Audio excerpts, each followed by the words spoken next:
وسارعوا إلى مغفرة من ربكم وجنة عرضها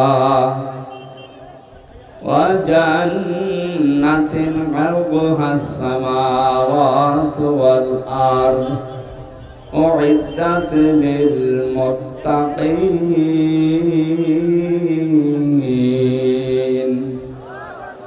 صدق الله العظيم. عن أبي هريرة رضي الله تعالى عنه قال قال النبي صلى الله عليه وسلم أول ما يحاسب به العبد يوم القيامة الصلاة إلى آخر الحديث رواه مسلم. وقال تعالى في شان حبيبي وما زادهم إلا إيمانا وتسليما اللهم صل على محمد وآله وصحبه وبارك وسلم. الحمد لله. নীলফামারী জেলা সৈয়দপুর থানা বাইতুল মামুর জামে মসজিদের উদ্যোগে তাফসীরুল কোরআন মাহফিলের স্বনামধন্য সভাপতি সাবেক ভারপ্রাপ্ত অধ্যক্ষ চাপড়া কাশিরাম আলিম মাদ্রাসা ইসলামিক চিন্তাবিদ শিক্ষাবিদ পীরজাদা মাওলানা সাজিদুর রহমান দামাত বরকাতুহুল আলিয়া এ মাহফিলে যারা এতক্ষণ কথা বললেন মাওলানা হোসেন আহমেদ মাহফুজ, মাওলানা আবু মুসা আশআরী পঞ্চগড়, অন্যান্য উলামায়ে কেরাম, সামনে বসা মুসলমান ভাইরা, পর্দার আড়ালের সম্মানিতা মা এবং বোনেরা, প্রাণ প্রিয় সৈয়দপুরবাসী। কয় কিলো এখান থেকে সৈয়দপুর? 14 কিলো।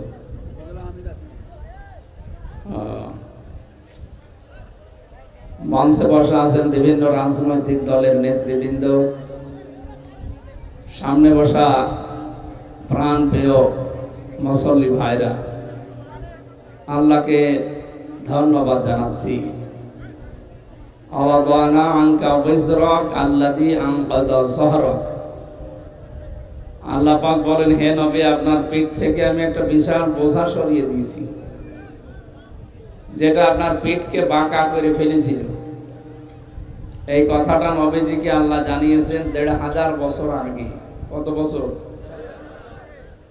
ওই সময় আইএমএ জাহিলিয়াত যেটা ছিল, তার বিভিন্ন কর্মকাণ্ড নবীজিকে এত বেশি ব্যথিত করেছিল, তার পিঠ পর্যন্ত মাথা পর্যন্ত বাঁকা হয়ে গিয়েছিল। 1500 বছর পর 2024-এর 5 আগস্টের আগ পর্যন্ত আমাদের বুকের উপর একটা জগদ্দল পাথর ছিল, এটার নাম আওয়ামী জাহিলিয়াত। ওইটা ছিল আইএমএ জাহিলিয়াত, এটা আওয়ামী জাহিলিয়াত। প্রায় একই, খালি শব্দ একটু আলাদা।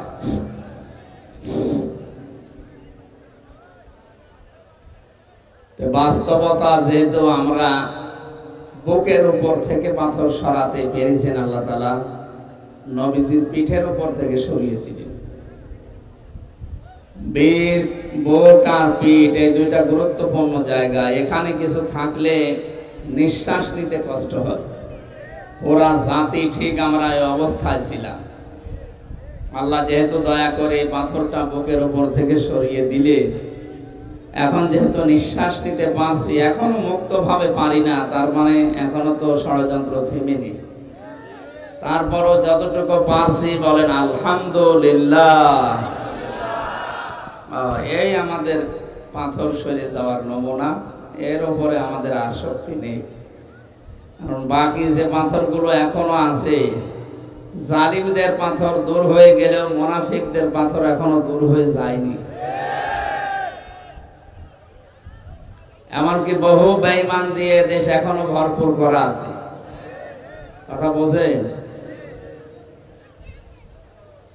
যারা জাতীয়তাবাদে বিশ্বাস করে, কমিউনিজমে বিশ্বাস করে, সমাজতন্ত্রে বিশ্বাস করে, ধর্ম নিরপেক্ষ মতবাদে বিশ্বাস করে, এরা নামাজ রোজা হজ যাকাত করতে পারে, দান সাদকা করতে পারে, মসজিদের সভাপতি হতে পারে, এদেরও আবু জেহেলের মতো ঈমান নেই। আপনি কি রাগ করলে? এটা মানে একটু শক্ত হয়ে গেল না? এটা নরম করে বলি, ১৫০০ বছর আগে আবু জেহেল আপনাদের এই নীলফামারী এই মসজিদের সভাপতি ছিল নাকি?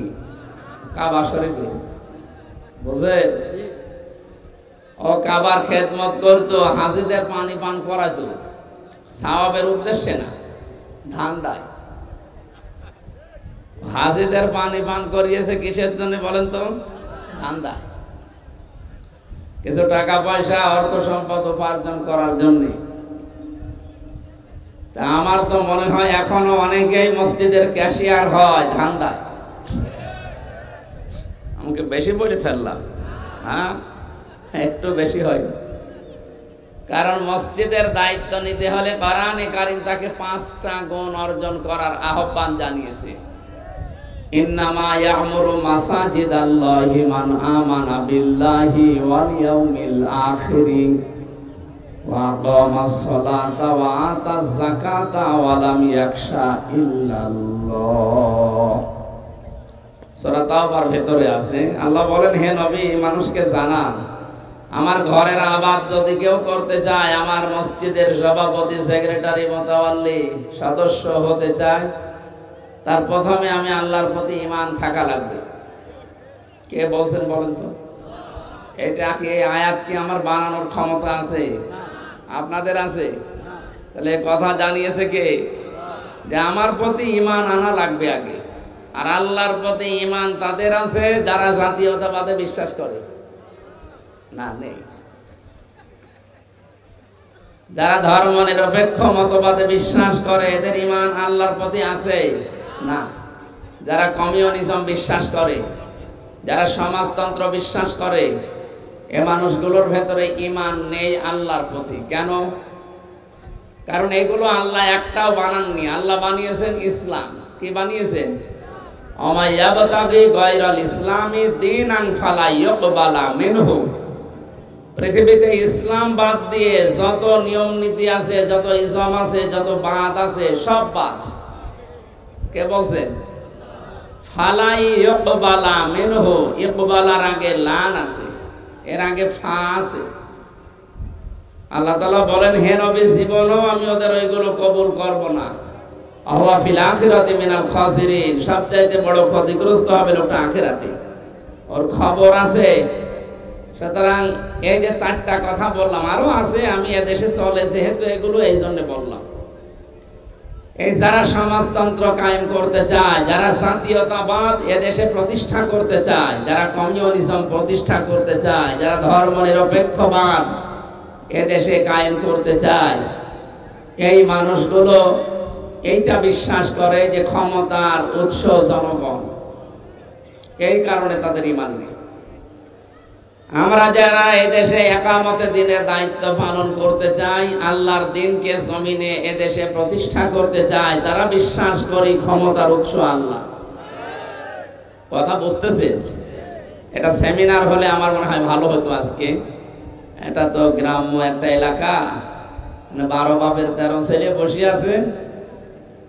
আপনি শুনতেছেন তো? আপনি না শুনলেও অসুবিধা নেই, রেকর্ড হচ্ছে, এটা সারা দুনিয়ায় কালকে ছড়াবে।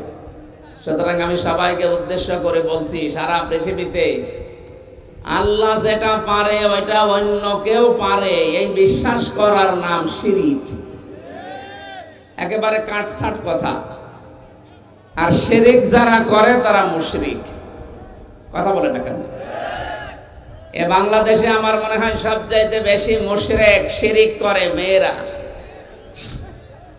ওদের একটু অসুখ হলে ওরা ইব্রাহিম নবীর মতো আল্লাহর কাছে ধর্ণা দেয় না, দেয় বাবার কাছে, কবরের কাছে, মাজারের কাছে, পানি পড়ার কাছে, তাবিজের কাছে। ওয়াইদা মারিদতু ফাহুয়া ইয়াশফিন। আমি যখন অসুস্থ হই, না ডিস্টার্ব হয়ে গেল, আপনার এখন আসা ঠিক হয়নি। একটা গুরুত্বপূর্ণ বিষয় চলছে, আপনি এমন সময় আসেন। এটা দিয়ে যাও, এখানে এমনি ফেলে থাক, এ জায়গায় ফেলে থাক, তাড়াতাড়ি যাও, এ জায়গায় এমনি ফেলে রাখ।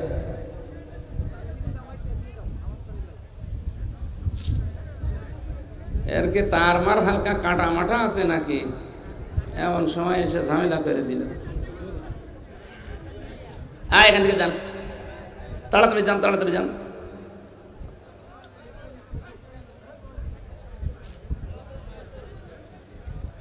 আপনারা এখনো নিজেদের ভেতরে কথা বলছেন, তো আমার নিয়ে এসে বসিয়ে রেখেছেন কোন কারণে? কথা বন্ধ করেন ভাই, নিজেদের ভেতরে কথা বন্ধ করেন। এই আলাপ পরে করবেন দোকানে যে। কথাগুলো শুনতেছেন কি বলছি?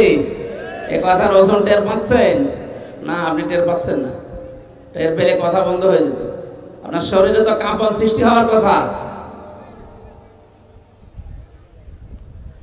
আল্লাহ কেউ পারে বিশ্বাস করার নাম শিরিক। শিরিক যারা করে তারা মুশরিক। বহু মেয়ে লোকের সন্তান হয় না, এরা যদি বিয়ের 8-10 বছর, 10 বছর, 12 বছর পার হয়, পাগল হয়ে যায়। তখন হয় বাবার মাজারে যায়, নাই ডাক্তার মাক্তার যা আছে দুনিয়ায়, এমন কোনো কিছু নেই যা এমন মানে ব্যাঙের পা ধরেও দরকার হয় মাপ চায় যে বাবা ব্যাঙ তুমি আমারে কিছু দাও। আপনি একটা মানুষ, আশরাফুল মাখলুকাত, আপনি কি করলেন? আমরা তো এমন বাবার সন্তান যে বাবার 91 বছর পর্যন্ত সন্তান হয়নি। বিয়ের পরে হযরত ইব্রাহিমের কেউ বলেছে 83 বছর, কেউ বলেছে 91 বছর। 91 বছর বিয়ের পরে সন্তান হয়নি, তারপরেও তিনি কোনো মাজারে কবরে গিয়ে বলেননি আমার ছেলে দাও মেয়ে দাও, বলেছে? এই বাবার সন্তান হয়ে এই বাবার ছেলে আর মেয়ে দাবি করে আপনি মাজারে যাচ্ছেন মানে? সন্তান দেওয়ার একচ্ছত্র মালিকানা কার? সুতরাং আল্লাহ বাদে যারা অন্য কারো কাছে কিছু চাচ্ছেন, সে যেভাবে হোক, অনেকের অসুখ হয়, সারতে চায় না, শেষে আর বলে না আর হবে না। অথচ আমাদের বাবার অসুখ হওয়ার পরে তিনি বলেছিলেন ওয়াইদা মারিদতু ফাহুয়া ইয়াশফিন, আমি যখন অসুস্থ হই আমাকে সুস্থ করার দায়িত্ব কার? ঔষধ এগুলো মাধ্যম। আল্লাহ যদি ঔষধের উপরে তার হুকুম জারি না করেন, কিয়ামত পর্যন্ত ঔষধ খেলেও আপনি সুস্থ হতে পারবেন না। আমি এই জেলে যাওয়ার পরে কয়েকটা রোগ হয়ে গেছে আমার, মাথায় একটা, আরো বিভিন্ন ঠান্ডা জনিত।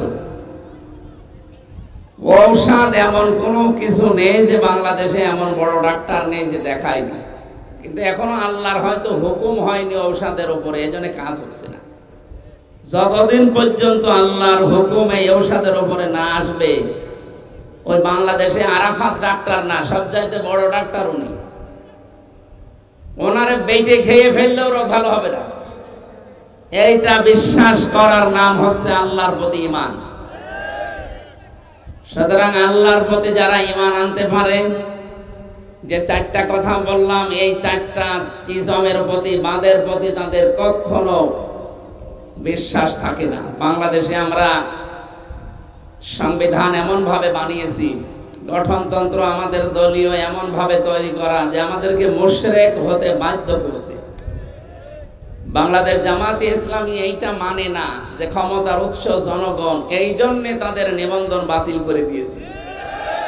ওরা বিশ্বাস করে ক্ষমতার উৎস আল্লাহ, আন্নাল কুওয়াতা লিল্লাহি জামিআ, সব ক্ষমতার উৎসকে। এখন যদি কেউ এসে এই কথা বলে যে আপনি জামাতকে টেনে কথা বললেন, আমরা বিএনপি করি, আওয়ামী লীগ করি, জাতীয় পার্টি করি, আরে ভাই ওগুলো তো আমি কোরআনে পাচ্ছি না। আপনি যে জাতীয়তাবাদ করেন, সমাজবাদ করেন, জাতীয় পার্টি করেন, আওয়ামী লীগ করেন, এটা কি কোরআনে আমি পাচ্ছি? জামাত ইসলাম করেন, এটা কোরআনে পাচ্ছি না? এটা পেয়েছি। এটা পেয়েছি কেন? আমিম্মান খালাকনা উম্মাতুন ইয়াহদুনা বিল হাক্কি ওয়া বিহি ইয়াদিলুন। কোরআনে কারিমে আল্লাহ বলেন তোমাদের ভেতরে এমন একটা দল থাকবে, এটা হক দল। এখন যদি বলেন এই জায়গায় উম্মাতুন শব্দ আছে, জামাত ইসলাম কোনে আছে? আরে ভাই, এই যে ভোট দিয়ে আমরা নির্বাচিত করি মানুষদেরকে, ভোট এ শব্দ কোরআনে আছে, ভয়কার টনে, কিন্তু আমানত আছে। আমানত মানে রায় দেওয়া, ভোট দেওয়া, সমর্থন দেওয়া, সাপোর্ট দেওয়া। ৯৯টা অর্থ আছে আমানতের। তো এইটা যেমন আমানত শব্দ দিয়ে আল্লাহ বুঝিয়ে দিয়েছেন, উম্মাতুন দিয়ে আল্লাহ জামাতে ইসলামে বুঝিয়েছেন। কারণ জামাত ইসলামের কাজ এই আয়াতের সাথে মিলে যায়। তারা ইয়াহদুনা বিল হক, মানুষদেরকে সঠিক পথের সন্ধান দেবে। এ বাংলাদেশে বহু মানুষ বহু দিকে সন্ধান দিচ্ছে, কেউ বাবার দিকে, কেউ স্বামীর দিকে, কেউ চাচার দিকে, কেউ দরবারের দিকে। জামাত ইসলামী বাংলাদেশের দিকে বলেন তো আপনি আঙ্গুল তুলে কথা বলতে পারবেন যে ওরা ওর বাবার দিকে ডাকে, ওরা ওর নেতার দিকে ডাকে, কথা বলতে পারবেন? ওরা ডাকছে আল্লাহর দিকে। আল্লাহর বিধান কি করে কায়েম করা যায়, এইটাই তাদের সবচাইতে বড় নেশা, এইটাই সবচাইতে বড় পেশা বানিয়েছে। কি করে আমরা জমিনে আল্লাহর বিধান দেখতে পারি। ইয়াহদুনা, এটা মজারে, বর্তমান ভবিষ্যৎ, প্রেজেন্ট ফিউচার, বিল হক, সত্য পথে তারা মানুষদেরকে দেখায়। সত্য পথে পৃথিবীতে কোনটা? ইসলাম। বলেন বলেন। ইসলামের দিকে যদি কেউ ডাক না দিয়ে অন্য কোন দিকে ডাক দেয়, সে যেন জাহিলিয়াতের মৃত্যুবরণ করে। আমি আশা করছি এই কাটছাট কথা আপনি বুঝে ফেলেছেন। এরপরও যদি না বোঝার ভান করে উল্টা দিকে নিয়ে যান, সেদিনে যে ঠাকুরগাঁও হরিপুরে গিয়েছিলাম থানায়, আল্লাহর এক বান্দা উল্টা বুঝে আমারে বলছে আপনি দাড়ি পাল্লায় ভোট চাইলেন। আরে ভাই, এখনো তো আমরা মার্কায় পাইনি। আমি ভোট চাইলাম কি করে? আমরা মার্কা পেয়েছি? দেখেন তো, ও তাহলে আমার চাইতে বেশি বুঝে ফেলেছে। আমি আলোচনা করলাম ১-১.৫ ঘন্টা, আমার চাইতে ও কথা শোনার আগেই বেশি বুঝে ফেলেছে। না, আপনি উল্টা বুঝবেন না। আপনার কথা যদি কোরআনে থাকতো, আপনি সারা জীবন জুলুম করেন, জালেমের পক্ষে কোনো কথা আল্লাহ কোরআনে দিয়েছে? তাহলে আপনার এখন যদি প্রশ্ন হয়, তাহলে মাহফিল আমি আর দেব না। আপনাকে দিতে বলেছে কেউ? হ্যাঁ, আপনি তো নিজের বাঁশ নিজে নেচ্ছেন। ঝাড়ে বাঁশ ছিল, কেটে আপনি নিজে নেচ্ছেন। আপনাকে কেউ বলছিল ওই ঝাড় থেকে বাঁশ কেটে নিজে নেন? অন্তত যারা ইসলাম চায় তারা করতো। এত বড় আয়োজন না করতো, অন্তত 4 ভাগের 1 ভাগ করতো। কারণ তাদের জীবনের পেশা এবং নেশা এইটা, টার্গেট এইটা যে আমি জমিনে কি করে আল্লাহর কথা প্রচার করতে পারি, হক দিকে মানুষকে আমি ডাকবো। অবিহি ইয়াদিলুন, এবং দুনিয়ায় যারা ন্যায় বিচার কায়েম করতে চায়, ন্যায় বিচার কায়েম করা কি ওয়াজের দ্বারা সম্ভব? এটা জায়গা লাগে। কি কথা বলেন না কেন? আপনি যদি জায়গা তৈরি করতে না পারেন, তো ন্যায় বিচার কায়েম করবেন কি করে? আমরা তো চাই ওইটাই। এই মেম্বার যেখানে বসে ইউনিয়নে, এখান থেকে একেবারে সংসদ পর্যন্ত যারা বসে আছে, এই মানুষগুলো যারা আইন তৈরি করে, এমন মানুষ ওখানে পাঠাতে চায় যারা আল্লাহর পক্ষে আইন বানাবে। আপনি জেনার লাইসেন্স দেন, আপনি মদের লাইসেন্স দেন। এই জন্য বলছিলাম যে আপনার ঈমান আছে কিনা আপনি এই 4টা কথার সাথে মিলিয়ে দেখবেন। যেহেতু তাদের দলীয় গঠনতন্ত্রে এটা লেখা আছে ক্ষমতার উৎস জনগণ, সুতরাং আপনার ঈমান নেই। আমি জানি এ কথা আপনার হজম হতে একটু সময় লাগবে, কিন্তু যখন আপনি ওমরের মতো বুঝে ফেলবেন, তখন তামাম দুনিয়া একদিকে, আপনি থাকবেন একা একদিকে। হযরতে ওমরের বাবাকে হযরত ওমর নিজে হত্যা করেছিলেন। কেন? বাবা ইসলামের বিরুদ্ধে এমন এমন কথা বলতো, শেষ পর্যন্ত বিশ্ব নবীর বিরুদ্ধে কথা বলেছিল। ডাক দিয়ে বলেছেন, বাবা 3 বার সংশোধন করার পরে যে কথা বলতে নেই। আমি নবীজিকে আমার কলিজার চাইতে, আমার জীবনের চাইতেও বেশি ভালোবাসি। আপনি আমার বাবা হলেও না, এ কথা বলতে পারেন না। 3 বার যখন এক কথাই বলেছে, 1 কপি কল্লা লাগিয়ে দিয়েছে। আপনার ভেতরে যদি ওমরের মতো ঈমান আসে, আপনি তো নীলফামারীর মস্তান। হযরত ওমর ছিল কি মস্তান জানেন? ওনার নাম শুনিয়ে শুনিয়ে বাচ্চারা খাবার খেত, ভয়ে খাবার খাইতে চাইতো না। বলতো ওমর আসতেছে, হা হোনা ওমর। যেই বলতো আসতেছে ওমর, তাড়াতাড়ি খাবার খেয়ে নিত। এইরকম মস্তান ছিল আপনার বাপ। আর আপনি পাতি মস্তান হয়ে আপনার ঠেলায় বাঁচা যায় না। এত বড় টপ টেরর, এত বড় মস্তান যদি কোরআনের সংস্পর্শে এসে এত পরিবর্তন হয়ে যায় যে জান্নাতের গ্যারান্টি পেয়ে গেছে দুনিয়ায়, আপনি ভালো হবেন না, মানে আপনার বাপ ভালো হবে যদি আপনার মন থাকে। কি থাকে? এই জন্য যারা আয়াতের এই দুইটা কথা মেনে চলে, মিম্মান খালাকনা উম্মাতুন ইয়াহদুনা বিল হাক্কি ওয়া বিহি ইয়াদিলুন, হক পথে মানুষদেরকে সন্ধান দেয় আর যারা দুনিয়াতে ন্যায় বিচার কায়েম করার জন্য চেষ্টা চালায়। এদেশে যারা ইসলাম কায়েম করতে চায় তাদের উদ্দেশ্য কিন্তু এই দুইটাই। কথা বলেন না কেন? এখন এই দেশে যারা আওয়ামী লীগ করে তাদের উদ্দেশ্য যদি এই দুইটা হয়, আমি আজকে আওয়ামী লীগ করা আরম্ভ করব। কিন্তু ওদের উদ্দেশ্য তো এটা না। ওদের উদ্দেশ্য প্রথমে মানুষ খুন, দ্বিতীয় নম্বর শুধু মারিং কাটি। এইগুলো কোরআনে আপনি পাবেন, পুরা কোরআন পড়ে তছনছ করলেও পাবেন। মানুষ খুন করা কোথায় আছে কোরআনে? অথচ ৩৭32 জন মানুষ হত্যা হয়েছে। সরকারি জরিপের কথা, বেসরকারি জরিপ আছে আরেকটু বেশি। বলেন, যেখানে এতগুলো মানুষ হত্যা হয়ে গেল, বিচার ছাড়া এদের উপরে কি আদালত করতে কোনো রায় হয়েছিল যে এদেরকে মেরে ফেলেন? আপনার নিজের ক্ষমতাকে বাঁচাতে আপনি মেরে ফেললেন এদেরকে। আপনি জবাব দিতে পারবেন কোরআনের কাছে? সূরা নিসার 93 নম্বর আয়াত, ওয়া ইয়াকতুল মুমিনা মুতাআম্মিদান ফাজাযাউহু জাহান্নামু খালিদান ফিহা। আল্লাহ পাক বলেন, কোন মানুষ যদি ইচ্ছা করে কোন মুমিনকে মেরে ফেলে, তার প্রথম শাস্তি দেব আমি আল্লাহ জাহান্নাম। প্রথম শাস্তি কি? ফাজাযাউহু জাহান্নাম, তার প্রথম পুরস্কার হবে জাহান্নাম। খালিদান ফিহা, 2 দিন পরেই বের হয়ে আসবে না, চিরস্থায়ী থাকবে। আগাদিবাল্লাহু আলাইহি, তার উপরে আল্লাহর গজব, আল্লাহর রাগ। ওয়ালানাহু, তার উপরে আল্লাহর লানত। ওয়া আদালাহু আযাবান আযীমা, তার জন্য আল্লাহ যন্ত্রণাদায়ক আযাব রেডি করে রেখেছে। কতগুলো শাস্তি একটা মানুষ হত্যা করলে, অথচ কত মানুষ আপনি মেরে ফেললেন বলেন? হাজার হাজার বছর আগে ফেরাউন ওই জামানায় 7 জন জাদুকরকে হত্যা করেছিল। একেবারে মেরে ফেলেনি, তাদের বিকলাঙ্গ করে দিয়েছিল। 1 হাত আর 1 পা কেটে দিয়েছিল বিপরীত দিক থেকে। সূরা শুআরার ভেতরে আছে তাফসিরে। হযরতে মুসা নবীর জামানায় যে জাদুকর গুলো মুসা নবীর আল্লাহর প্রতি আর তার প্রতি ঈমান এনেছিল, ফেরাউন রাগ করে তাদের বিপরীত অঙ্গ সব কেটে দিয়েছিল। তারপরও তারা ঈমান থেকে বিচ্যুত হয় নাই, পা পিছলিয়ে তারা চলে যায় নাই। অথচ এই 2024-এর 5 আগস্টের আগে আমরা দেখলাম 7 জন না 3 জন মানুষকে আপনি মেরেই ফেললেন। 2780 জন মানুষ এখনো হাসপাতালের বেডে কাতরাচ্ছে। কারো হাত নেই, কারো পা নেই, কারো চোখ নেই, কারো অন্ডকোষ উড়ে গেছে।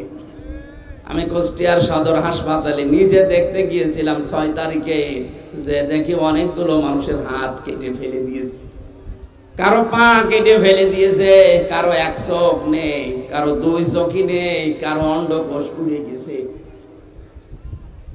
ফেরাউন যদি মাত্র 7 জন মানুষকে ঈমান আনার কারণে বিপরীত অঙ্গ হানি করে দেয়, অঙ্গ কেটে ফেলার কারণে, ও কত বড় জালেম! আল্লাহ ওখানে হিদায়াত দেয়নি। আর তাহলে এই দেশে যারা এতগুলো মানুষকে বিকলাঙ্গ করে দিলেন, হাত পা কেটে ফেলতে হচ্ছে তাদের, আপনি কত বড় ফেরাউন বলেন? কথা কত দূর গেল আপনি টের পাচ্ছেন না? টের পান না।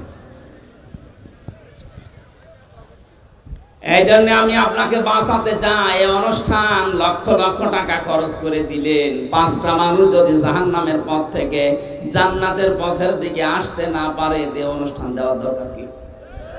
কথা বলে না কেন? 2 ঘন্টা আলোচনা করার পরও যদি মসজিদে ফজরের নামাজে 20 জন মানুষ না বাড়ে, তো আলোচনা করে আমারও বেকার, আপনাদেরও বেকার। আমরা তো চাই শুধু দুনিয়া না, রব্বানা আতিনা ফিদ দুনিয়া হাসানা ওয়া ফিল আখিরাতি হাসানা। দুনিয়ায় শান্তি চাই, স্বস্তি চাই, নিরাপত্তা চাই, কল্যাণ চাই। মরণের পরও শান্তি চাই, স্বস্তি চাই, নিরাপত্তা চাই, কল্যাণ চাই। সবচাইতে বড় কল্যাণ মরণের পরে আল্লাহর বানানো জান্নাত। ওয়াকিনা আযাবান নার, আমরা সবাই বাঁচতে চাই জাহান্নামের আগুন থেকে।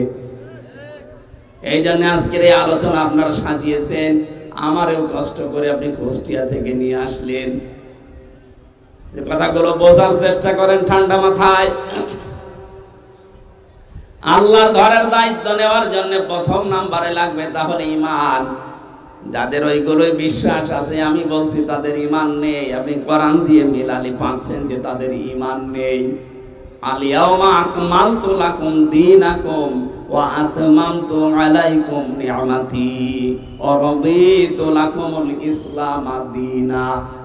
আজকের এই দিনে আমার জীবন ব্যবস্থা ইসলাম আমি পরিপূর্ণ করে দিলাম। যত নিয়ামত আমার ছিল সব নিয়ামত তোদের জন্য আমি পূর্ণ করলাম, আর আমি নিজে খুশি হয়ে গেলাম ইসলাম দিন ধর্ম হিসাবে ইসলামের উপরে খুশি হয়ে গেলাম। তাহলে আল্লাহ যেটাই খুশি আপনি ওইটা বাদ দিয়ে নিরপেক্ষ দৃষ্টি দিয়ে ঈমান থেকে বলবেন, যা ঈমানই আছে ওইটা থেকে বলেন। এ দেশে যারা আওয়ামী লীগ করে, আওয়ামী লীগের উপরে আল্লাহ খুশি, জাতীয়তাবাদের উপরে আল্লাহ খুশি, তাহলে ইসলাম আল্লাহ দিত না? এই সহজ কথা বোঝেন না কোন কারণে বলেন তো? কে আপনাকে বাধা দিচ্ছে?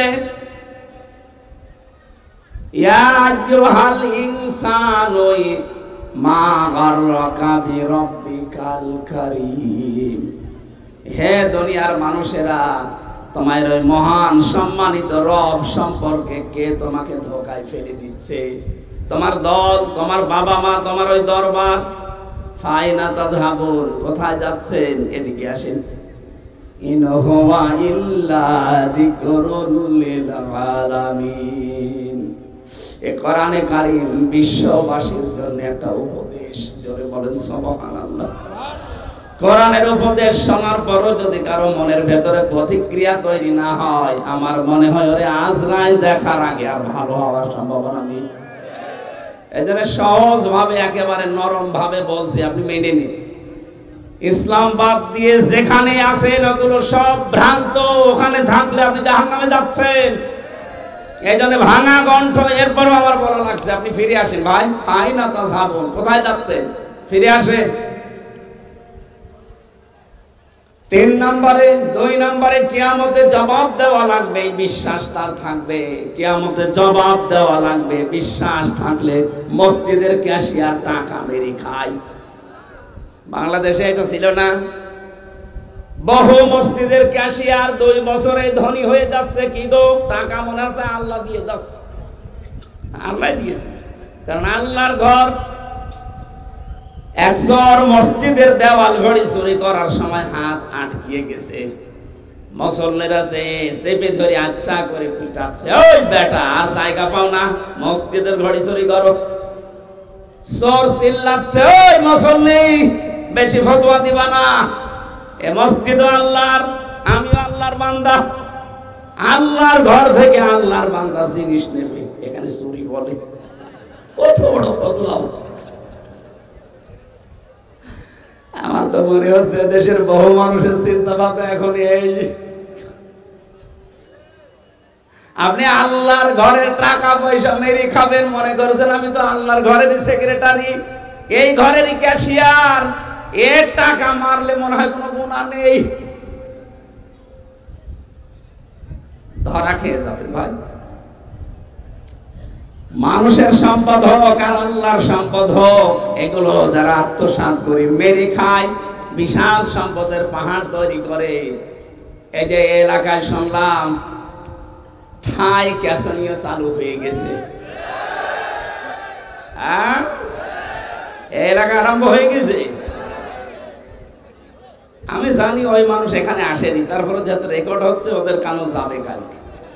যদি এইরকম চরিত্রের কেউ থাকেন, থাই ক্যাসিনো যারা চালু করেছে, কি করবেন আপনি?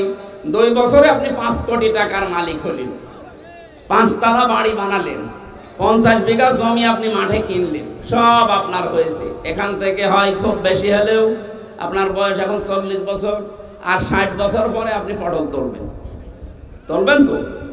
নাই খুব বেশি হলো আর 80 বছর পর, আর 150 বছর পরে আপনাকে জীবনও আর পাওয়া যাবে না, আপনি মরবেন। যদিও অনেকে আন্দাজে টার্গেট দেয় 41 সাল, অথচ তার বয়স এখন 76। আর 41 সাল টার্গেট দিলে কত বয়স হওয়া লাগবে টের পেয়েছে কোনোদিন? আন্দাজে টার্গেট দেয়। ও যদি এই বিশ্বাস করতো যে আজরাইল আমার পেছনে দাঁড়িয়ে আছে, 1 সেকেন্ডের সময় নেই, 41 সাল না 41 সেকেন্ডেরও কোনোদিন টার্গেট দিত না। যারা এই টার্গেট দেন যে আমার 41 সাল টার্গেট, ক্ষমতায় আমার থাকাই লাগবে, এদেশে যদি 5 কোটি মানুষ মরে যায় যাক, আপনি বিশ্বাস করেন আপনার আল্লাহর উপরে বিশ্বাস নেই, আপনার বিশ্বাস আপনার হায়াতের উপরে। এত কনফিডেন্স আপনি পান কোথায়? আমার 33 বছর বয়স নয়, আমার মনে হয় সামনে বছর আসবে কিনা। আর আপনি আমার মায়ের চাইতেও বড়, আমার মার এখন মনে হয় কত 50 হবে। আমার মার বয়স, নানির বয়স, তাও বড় যদি 41 সাল টার্গেট দেয়, আমার তো মনে হয় এখন মনে হয় টার্গেট দেওয়া দরকার 71 সাল। না, এটা টার্গেট বাদ দেন। টার্গেট দিয়েছিলেন বলে তো আল্লাহ চেপে ধরেছে। তুই কোথায় পেলে? সেকেন্ডের গ্যারান্টি নেই, আন্দাজ দিতে কয়েক বছরের টার্গেট দিয়ে দিস। যারা থাই ক্যাসিনিয়ার সাথে জড়িত আছেন, এই যে বিশাল সম্পদের পাহাড় তৈরি করলেন, কি হবে বলে?